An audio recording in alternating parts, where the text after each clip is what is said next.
Welcome back to the deep dive. There are so many questions we wrestle with, everything from global economics to, I don't know, how to be a good person. Hmm. They're endless. But it feels like underneath all of those, there's this one single question that sort of establishes the ultimate hard boundary of the human condition, and that is just what happens when we die. It really is the ultimate unknown, isn't it? It's the shadow that everything else is measured against, all our meaning, our values, our effort. It is. We all know, intellectually that we're going to die, Hmm. but we are absolute masters at building these daily lives that let us basically forget that truth Oh, completely. But then, life slows down for a moment, or you're forced to confront a loss, your immortality, or someone you love, and that question just comes roaring back. with incredible force. Is death just the final absolute end of us? Does consciousness just, flip off like a light switch? Or is there something else after we take our last breath? And that's really what we're here to explore. Exactly. That is our mission today for this deep dive. We've gone through sources that really lay out the major answers humanity has come up with over, well, millennia, from the hard line of annihilation to these grand narratives of resurrection and judgment and cosmic rebirth. And I think it's important to say up front, our aim isn't to prove one of these is right or wrong. It's really to understand the landscape of what people believe. Right. We want to unpack the possibilities, look at the strongest arguments for each one, and this is the critical part, see how each view changes how we live right now. That's the essential insight, isn't it? You might think, why spend so much time on something we're only going to find out at the very, very end? But our sources are so clear on this. They are. The answer you hold, even if it's just a provisional one, it shapes 4 core parts of your life right now, long before the end comes. That's the crucial context. Yeah. The first one is just how we value time. This Yeah. is huge. If this life, 80, maybe 100 years if you're lucky, is the absolute totality of your consciousness, then every single minute has this very specific urgent value. But if you think this life is just one chapter in a much longer, maybe even an eternal The story, whole perspective shifts. The urgency changes completely. that makes perfect sense. If you have an eternity to learn a lesson, that 80-year span looks very different than if it's your only shot. So what's the second area? The second is how we handle fear and suffering. I mean, our assumed outcome dictates everything. Do we react to death with just sheer terror, the ultimate loss of everything? Or something else? Or curiosity or resignation, or maybe even a deep sense of hopeful anticipation? The whole psychological weight of mortality is defined by where you think you're going. So if you view it as just annihilation, the end, then the anxiety of loss is so much sharper. Much sharper than if you see it as a painful, sure, but temporary transition to something else. And the third point, that one gets into our social lives, right? How we treat each other. It does. The third one is the treatment of others and the scope of our ethics. If you see other people as just temporary, conscious, biological beings, then your responsibility is all about maximizing their happiness right here, right now. In the short term. But if you see them as, say, eternal souls, or as part of some long journey of growth across many lifetimes, or even just as pieces of a larger reality, Then the depth of your responsibility changes. The stakes of kindness become, well, cosmic. they become vastly different. And that leads right into the final point, which is maybe the stickiest question in all of philosophy. Precisely. This is the cornerstone. If death is the final end, then all justice has to be fulfilled in this life. Period. There's no cosmic correction. The innocent person who suffers, the tyrant who gets away with it. That's just the end of the story. That's it. But if there is an afterlife, whether it's through a formal judgment or the mechanics of karma, then justice can be completed later. And that allows these belief systems to hold all this devastating suffering within a much larger eternal framework that promises at the end of the day that things will be made fair. So because the answer to this one question shapes our actions today, let's start with what is, for many, the most straightforward view, most modern, maybe the most intellectually challenging one. The belief that death is truly, irrevocably the end. Okay, so let's really unpack the core idea of annihilation. This is, the common secular materialist view. Sometimes you hear it called the physicalist view. Right. And it holds this really hard, non-negotiable line. Consciousness is purely an emergent property of the biological brain. It's a product of the hardware. Exactly. When the brain stops functioning, consciousness ceases. There's no continuation of your personality, your memories, your subjective experience. The you that experiences the world just dissolves because the machine that made it has been broken. That's it. The whole premise rests on that absolute dependency. The mind is what the brain does.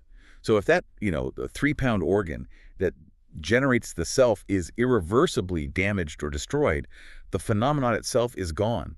It's a very clean, if stark conclusion. It is stark. So what makes it so compelling? For the people who hold this view, what are the strongest arguments, the logical, the evidential arguments that our sources point to? The arguments are almost entirely rooted in things we can observe in medical science. You can really break it down into 3 main pillars. The first, and it's arguably the most powerful, is the undeniable dependence on the brain. And we see this correlation all the time, don't we? This isn't just some abstract theory. Though it's an incredibly strong link. Mm. We have just mountains of data showing these direct correlations between a specific physical thing happening in the brain and a specific change in consciousness. Like, think about the really extreme examples. Exactly, like the famous case of Phineas Gage, the railroad worker who had that horrible accident. A tamping iron went right through his frontal lobe. He survived, but he wasn't the same person. Not at all. His entire personality, his moral compass, his social judgment, it was all drastically changed. Now, if the soul or consciousness were truly this separate, non-physical thing, you'd expect it to stay relatively stable, even if its, physical container got damaged. That is a powerful point. The container is clearly shaping the substance inside it. And we see this with less traumatic examples too, right? Precisely. Just look at pharmacology. At how drugs shift consciousness. Yeah. Whether you're talking about general anesthesia, which just turns consciousness off for a while, or psychoactive substances, they all show how easily our sense of self, our perception of reality, can be radically manipulated just by changing brain chemistry. So if consciousness was this purely non-physical thing, this soul, why would a simple chemical molecule be able to fundamentally alter its reality? It's a very hard question for that view to answer. The causal link seems to run from the physical to the experiential, not the other way around. And you can see this track across our whole lives, from the beginning to the end. Absolutely. The process of brain development and mental capacity lines up perfectly. A newborn has these very rudimentary capacities. A child's brain develops and their mind gets more complex. An adult hits a cognitive peak. And then, toward the end of life, With something like Alzheimer's or another neurodegenerative disease, you see that gradual loss of complex capacities. They often lose their personality, their memories, long before physical death. Consciousness and capacity grow and then diminish right in lockstep with the biological organ. so for people who hold this view, that strong correlation makes the argument for dependency feel almost inescapable. It does. Okay, so that's the first pillar. The physical evidence tying the self to the physical brain. What's the second argument they use, especially when talking to people who believe in survival? Well, the second argument tackles those counterclaims head-on. It's the lack of clear evidence for survival. Our sources are quick to acknowledge that, yes, people report all sorts of phenomena. Near-death experiences, visions, seeing apparitions. All of it. Yeah. All the things people use to argue for continuation. But the annihilationist perspective just says that's not definitive proof. It challenges their status as proof, you could say. These experiences, and look, they can be incredibly powerful for the person having them, but they're contested. They lack the kind of definitive, repeatable, objective proof that modern science demands. So the argument would be that something like a near-death experience can be explained away as just an internal brain event? Exactly.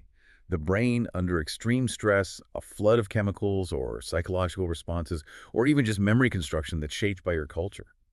The bottom line from this perspective is that there is no widely accepted, decisive, objective proof that your personal consciousness continues after brain death. The question they'd ask is, if it did continue, wouldn't we have found something more compelling by now than just anecdotal reports? That's the challenge they pose.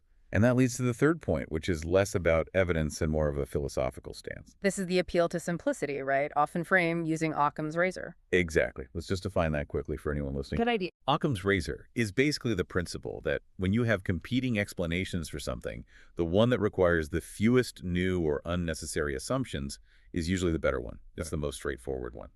And the annihilation view applies this ruthlessly. It does. Finite organisms, plants, animals, people, they arise, they live, they wear out, they die. That's the whole story. And so the assumption they're avoiding is the introduction of this unobservable, non-physical, eternal soul to explain consciousness. They see that as an unnecessary complication. Precisely. Why postulate a whole separate, mysterious realm of existence, the soul, when the visible, verifiable physical structure of the brain seems to explain the entire range of conscious experience we actually observe. From their perspective, it's the simple, elegant biological answer. Life is a temporary process, and when that process stops, the organism ends. But I have to push back a little here. Based on what our sources say, doesn't arguing that consciousness must only be matter just shift the assumption? I mean, isn't assuming the mystery can't be solved by something non-physical also a failure of imagination, not just a logical necessity? And that is the constructive friction in this entire debate. You've really hit the core challenge to the materialist view. So how would they respond? A proponent would say they're not failing in imagination, they're being intellectually disciplined.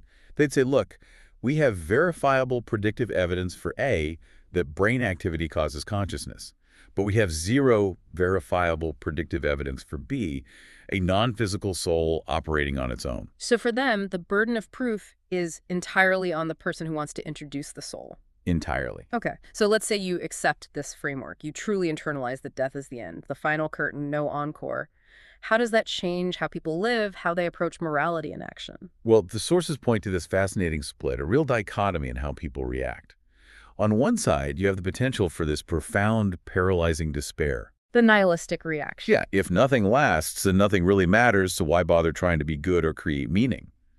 That feeling of cosmic meaninglessness can lead to real apathy or desperation. But then there's the counter-reaction, which seems to be much more common and much stronger. This feeling of intense urgencies, of profound gratitude for the time you have. It becomes the ultimate existential affirmation. Because life is finite. It is precious. It is precious because it's finite. So the annihilation view often fuels this incredible desire to love more, to create more, to maximize your experience while you still can. It really shifts the focus, doesn't it? It takes it completely away from any kind of otherworldly rewards and punishments and just concentrates everything on this moment, on maximizing meaning and connection right now. And it fundamentally changes the focus of justice. You have to make this world more just because you can't defer your hope to some celestial accounting later on. Your only chance to leave a legacy or find justice or experience love is right here. It collapses the whole timeline. There's no eternity to fix your mistakes or fulfill your potential. The responsibility for meaning, for morality, for what you contribute, it's all invested in the here and now. That's an incredibly powerful, immediate, and inescapable motivator for a lot of people. But of course, as we know from history, this has never been humanity's dominant answer. No, it provides a pretty cold comfort to the vast majority of people who believe in some kind of personal continuation.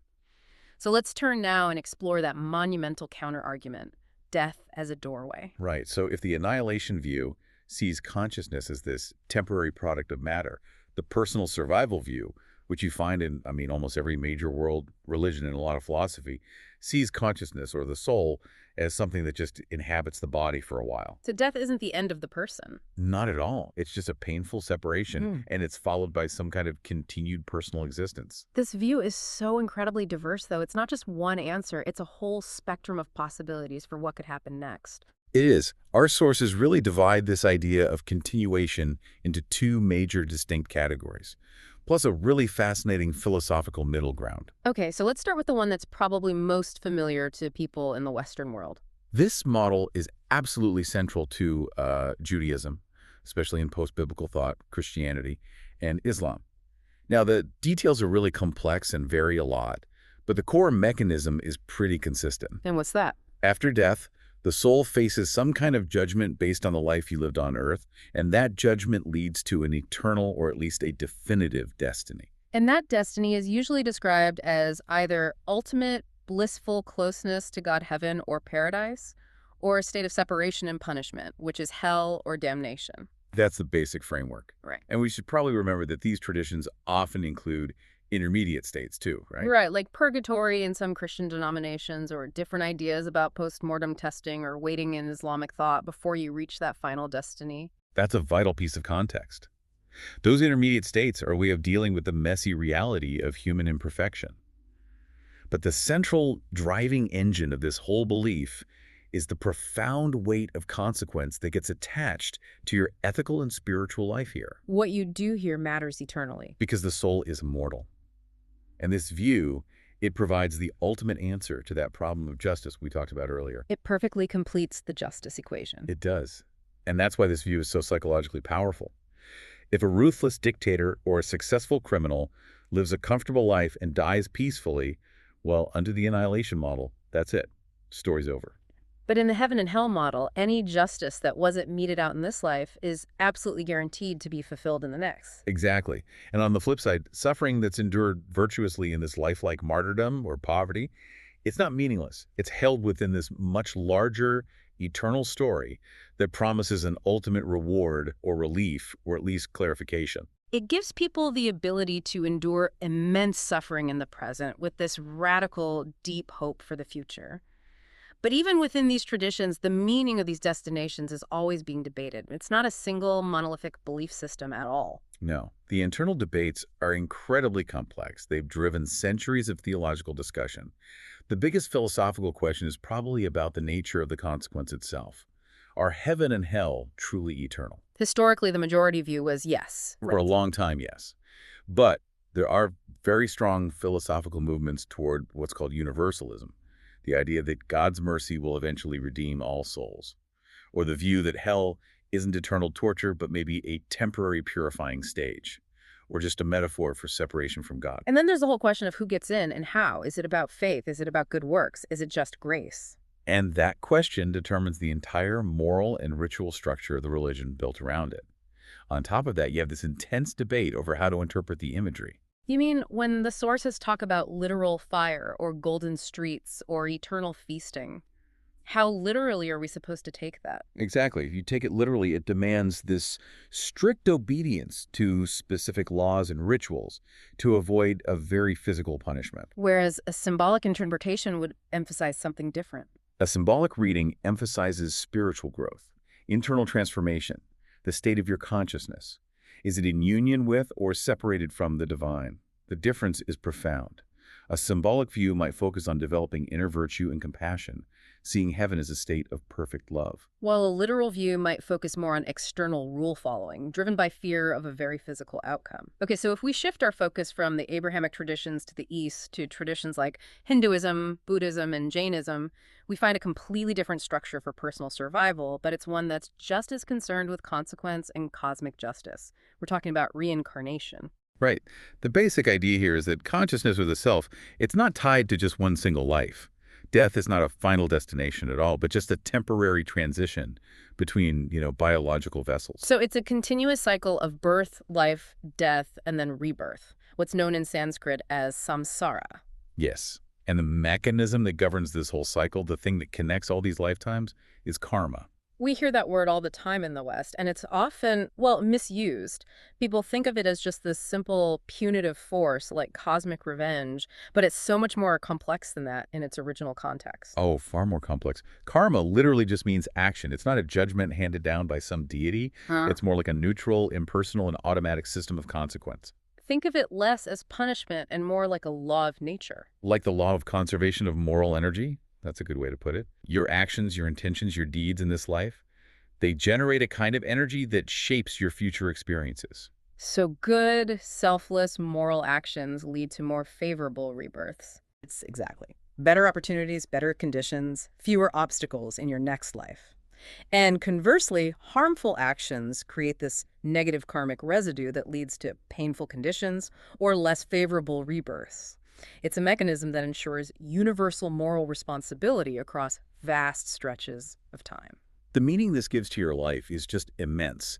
You're not measuring your success or failure by this one short 80-year span. Yeah. You're seeing this life as a vital but ultimately small part of this incredibly long evolutionary journey for your soul. It changes everything. It means that your moral actions have consequences that could span millennia, which really reinforces the importance of virtue and restraint, even when you can't see the immediate outcome. And it also provides a philosophical explanation for intense suffering, right?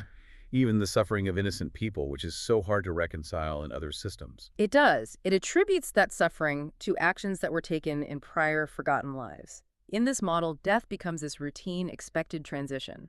It's often referred to as simply changing clothes. But just like the judgment model, reincarnation brings up these really profound questions about identity. I mean, if I come back as a totally new person with no memory of this life, is it really me that's continuing? That is the key philosophical question, and different traditions answer it differently. In Hinduism, especially in the Vedanta schools, the answer is a bit simpler.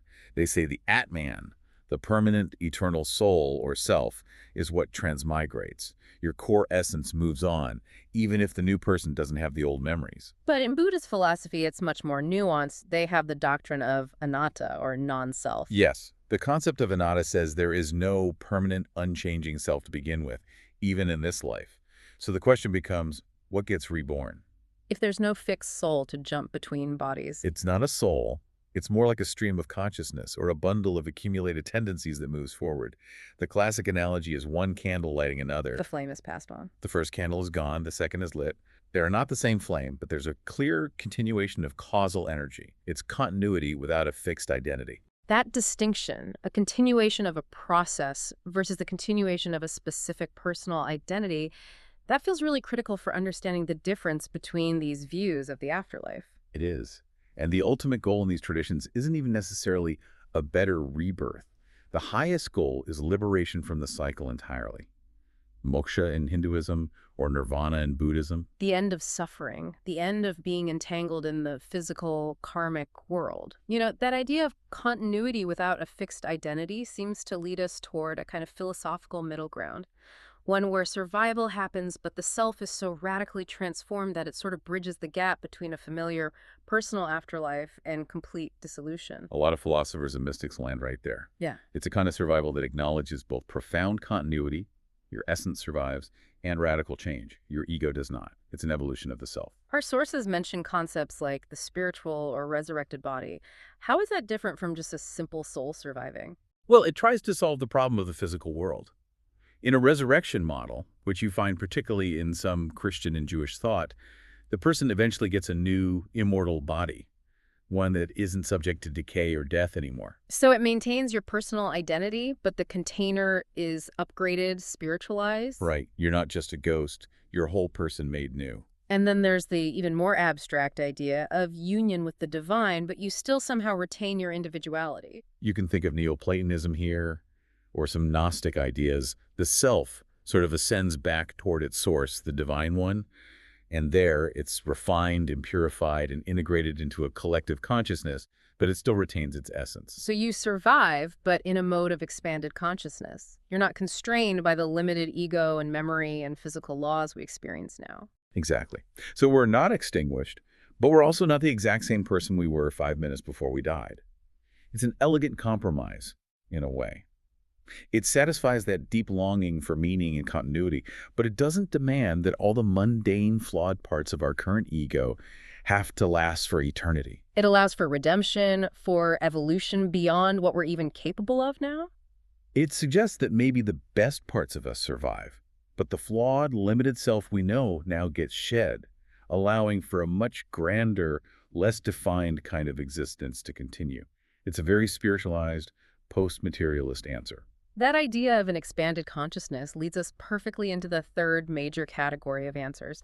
This is one that moves entirely away from the need for any kind of specific recognizable personal identity. Right. This is the view that the individual self dissolves, but the underlying reality of what we truly are persists, the oceanic view. This is a perspective that's deeply embedded in a lot of mystical and pantheistic traditions. Yeah. The foundational thought is that our fear of annihilation is based on a misunderstanding. A misunderstanding of what? A misunderstanding that the individual self, the ego, was ever truly separate from the cosmos to begin with. You were never really separate. I mean, that's a hard pill to swallow for the Western mind, which is so focused on individual rights and specific identity. It's very counterintuitive to our modern experience. This is probably clearest in what's called mystical monism, the idea that the deepest reality, whether you call it Brahman or God or the Absolute or the One, is singular and unified. And the individual self is just an illusion. An illusory product of a temporary separation. Let's stick with that analogy we used before, the wave on the ocean. It's so effective. It really is. While the wave is rising, it has an identity, right? It's that wave, with its specific shape and foam and location. The wave lives, it travels. But when it crashes on the shore and disappears, it hasn't gone nowhere. It's just lost its boundary and rejoined the sea. At death, the individual ego falls back into that ocean. The unique contours are gone. But the fundamental reality, the underlying water, the cosmic consciousness, it remains. It continues. This really softens the terror of my non-existence because the boundary that defined me was always temporary anyway. Exactly. The fear of non-existence gets replaced by the comfort of integration. It encourages a life where the boundaries between yourself and the world become less rigid. You start to see yourself as inextricably linked to all other life, to the cosmos, and you're moving toward an ultimate unity. So let's revisit the Buddhist perspective from this angle. How does that non-self concept, anatta, fit into this idea of dissolution? It's a subtle but important difference. While monism posits an underlying unified substance, the One, the Ocean Buddhism, in its classical form, often says there's no unified substance or a persistent self. The I is just a bundle of processes. Right, a continuously changing bundle of elements, form, feeling, perception, mental formations, consciousness. So if you realize the self is impermanent, even while you're alive, then death is just the continuation of that impermanence. It's just the breaking up of that specific bundle. The causal processes continue, the energy continues, but there's no singular entity that's dissolving into a unified absolute. It's not dissolving into a substance, it's the cessation of a temporary configuration. And that can be comforting in its own way. It can, because it undermines the entire premise of clinging to a fixed me that has to survive. You can't lose what you never really had in the first place. So what's the practical implication of this oceanic view for someone living their life today? Well, the profound benefit is the immediate reduction of ego attachment. It shifts your focus from personal gain to universal compassion. If your ego is just a temporary wave, but the water is eternal, you start to prioritize the well-being of the whole ocean over the fleeting shape of your particular wave. But the challenge is still there, isn't it? Especially for people who were raised in traditions that are really focused on family reunion in the afterlife. Oh, the challenge is profound for anyone seeking that recognizable personal continuity. This view offers far less comfort to someone who hopes for a clear, memory-holding reunion with their loved ones. If the wave falls back into the ocean, you can't expect to find the exact shape of your father's wave waiting for you. Only the unity of the water itself. The unity is comforting, but that loss of individual specificity can be really emotionally difficult to embrace. So we've covered the three main philosophical and theological destinations: annihilation, personal destiny or karma, and dissolution. But this whole discussion so often turns on what people actually experience, the clues that convince so many people that we shouldn't just dismiss the mystery entirely. These clues, you could say, they're the cracks in the wall of scientific certainty. Throughout history, and definitely in modern times, people point to these specific categories of experience that seem to suggest that consciousness might be able to function independently, even if just for a short time. The most famous of these, of course, are near-death experiences, or NDEs. Right. These are reported by people who were clinically dead, who suffered cardiac arrest, or experienced some other severe trauma. And the accounts are often strikingly consistent across different cultures, different religious backgrounds. They describe leaving the body, seeing the resuscitation efforts happening below them. Traveling through a tunnel, seeing a brilliant light or a spiritual being, going through a rapid life review, and this profound, often life-altering feeling of peace. And it's that consistency that makes them so compelling to proponents of survival. You have people who have never met each other reporting the exact same sequence of events. Exactly. Proponents will argue that the kind of lucid, organized thought that's reported during a state of clinical death, when the brain is being starved of oxygen and blood flow, that it can't be easily explained by purely biological mechanisms. Your brain should be in chaos, right? Not generating these structured, vivid narratives. That's the argument. Then you have the broader category of mystical experiences. These aren't tied to a traumatic event. No, they transcend normal sensory perception. They can be triggered by meditation, sensory deprivation, or sometimes they just happen spontaneously. The key components are a profound sense of unity with everything.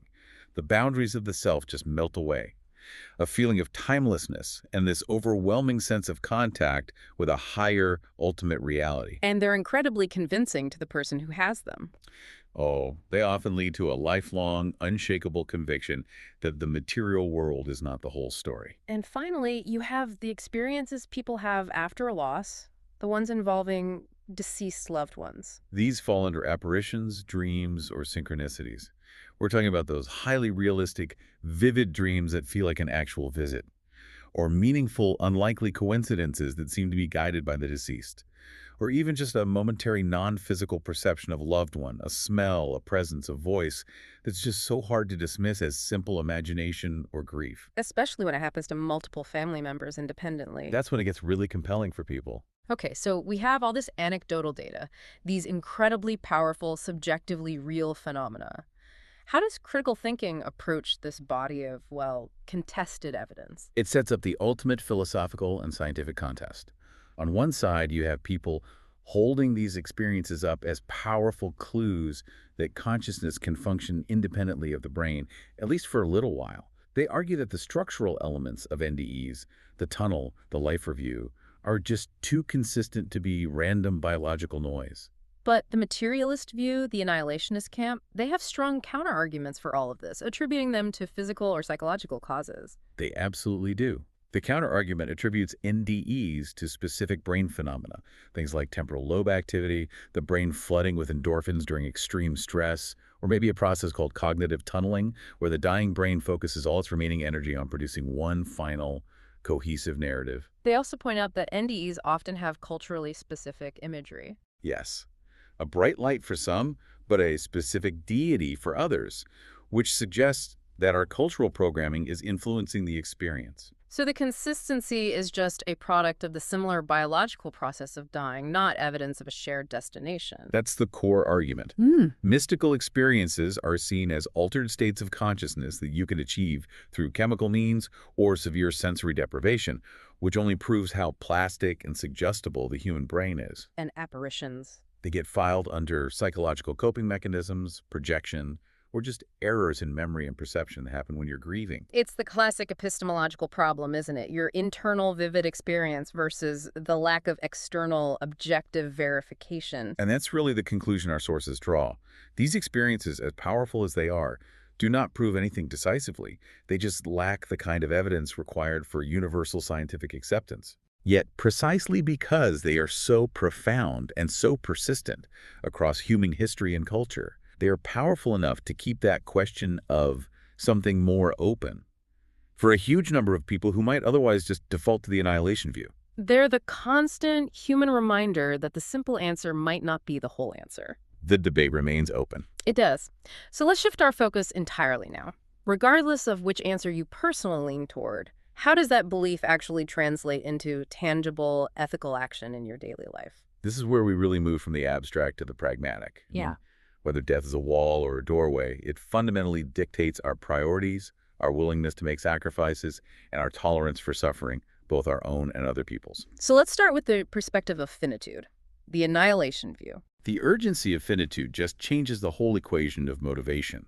Since this is the only life you get, the moral imperative shifts completely to making the absolute most of this singular chance. Every moment you spend deepening love, fighting injustice, creating something, or pursuing a genuine connection becomes infinitely precious. It creates this fierce sense of being present right now, a responsibility to be fully engaged. It fosters a deep commitment to responsibility and authenticity. Since there is no celestial court to judge you, the only court is your own conscience and, I suppose, the judgment of history.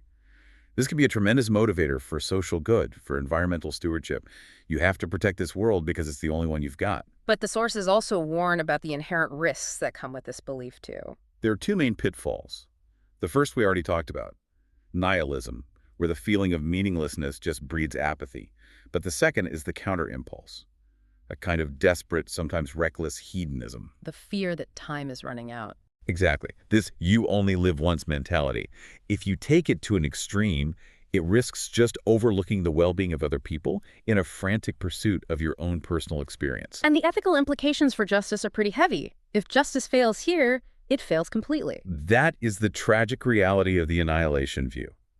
Justice has to be created entirely here on Earth, which compels you to act, but it also means you have to accept the tragic fact that sometimes justice simply fails. The murderer might never be caught. The victim might never get redress. There's no ultimate recourse. Okay, so let's flip that coin completely. What happens when we adopt the perspective of eternity? If there's an afterlife in any form, whether it's judgment or karma or transformation. The hope of eternity transforms life from a final journey into something else, a test or a long training ground or a purification stage for the soul.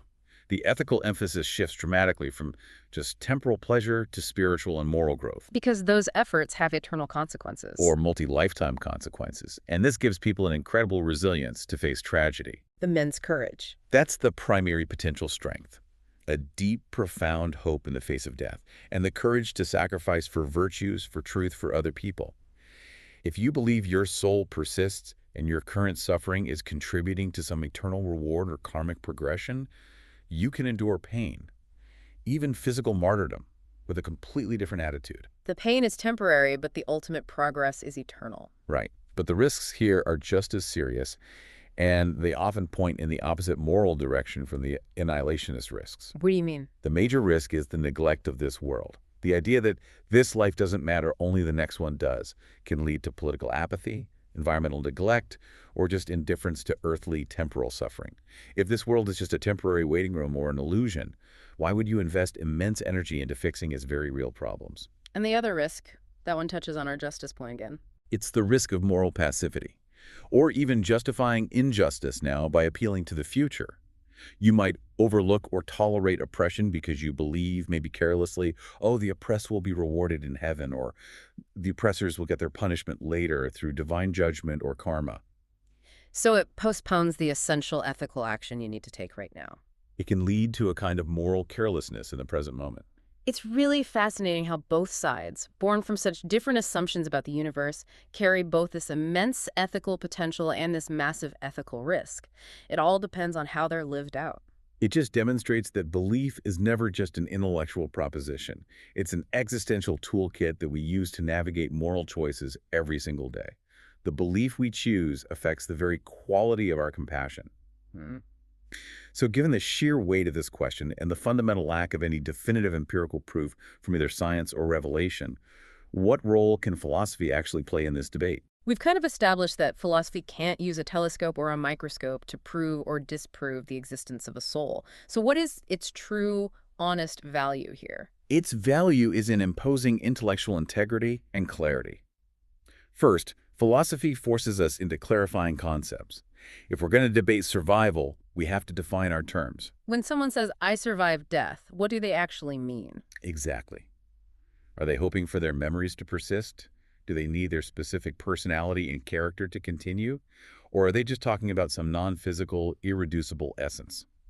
Until we define what survival means, and for that matter, what I even means, the debate just stays vague. It also serves as a kind of quality control for belief systems. That's the second value, testing coherence. Philosophy helps us check if our beliefs hold together logically. For example, if you claim to believe in a perfectly just God who is also infinite love, and yet you also believe in an eternal, inescapable hell for temporary human mistakes, Philosophy would challenge the internal coherence of that. it forces you to try and reconcile those competing claims. And most importantly, it always brings us back to the ethical outcome. We always have to reflect on the ethical implications. Does the belief I hold in practice make me more compassionate, more just, more humble, more loving toward others? Or does it, maybe subtly, make me careless or judgmental or apathetic about the present moment? The utility of a belief is measured by its ethical fruit. And finally, it demands that we're honest about our own starting point. Philosophy invites honesty about fear and hope. We have to constantly audit our own motivations. We have to ask ourselves, am I confident in annihilation because the evidence is compelling? Or is it because I'm just uncomfortable with mystery or I dislike organized religion? And on the other side, Am I only believing in an afterlife because the thought of non-existence is unbearable and I'm seeking comfort above everything else? yeah. Recognizing those psychological drivers is just critical for intellectual integrity. So this philosophical framework, it guides us toward what is really the only humanly honest stance available to us, which is recognizing the limits of our absolute knowledge. Our sources really review the three available stances. You can have confident belief in an afterlife, confident belief in annihilation, or you can occupy that vast, uncomfortable space in between. Agnostic openness. And that position is one that acknowledges you might lean one way intellectually, maybe toward materialism because of the evidence, but you still admit the profound mystery of consciousness and the possibility of something more. The humanly honest approach, as our sources call it, suggests we should stop trying to force certainty where certainty just can't exist. We have to learn to live in the mystery. It demands that we acknowledge our limits, Recognize our hopes and fears as powerful drivers of our answers, but most crucially, We must let our view of death, whatever it is, deepen the quality of the life we are living right now. that's the call to action, isn't it? Regardless of the answer. Live in a way that you love more, cause less harm, grow in wisdom, and leave behind something good. The belief itself becomes secondary to the ethical outcome. It's a remarkable convergence when you think about it. The annihilationist, driven by urgency, strives for a meaningful, virtuous life now. The believer, driven by eternal consequence or karmic progression, strives for a life of virtue now. Both paths, if they're followed with integrity and compassion, lead to a heightened commitment to goodness in this present moment. So we've laid out the whole landscape. Death as a wall, death as a doorway toward judgment or reincarnation, and death as a dissolution into the cosmic sea. We have. And the tension between those two images, the wall and the doorway, it really defines the entire human experience. We are all walking toward one or the other, Mm. or maybe neither. And that awareness, just the simple fact of mortality, should do one thing above all else. It should sharpen how we love, how we forgive, how we use our time, and what we prioritize in the short span we have. We spend so much energy speculating on the destination, trying to prove heaven or disprove the soul. But maybe that energy is misspent, trying to solve the unsolvable. We've explored the ultimate question, but we arrive at a very immediate one. The ultimate question is not what comes after death, but rather, given that I will die, how should I live now? A provocative thought for you to carry forward. Until next time, keep digging deep.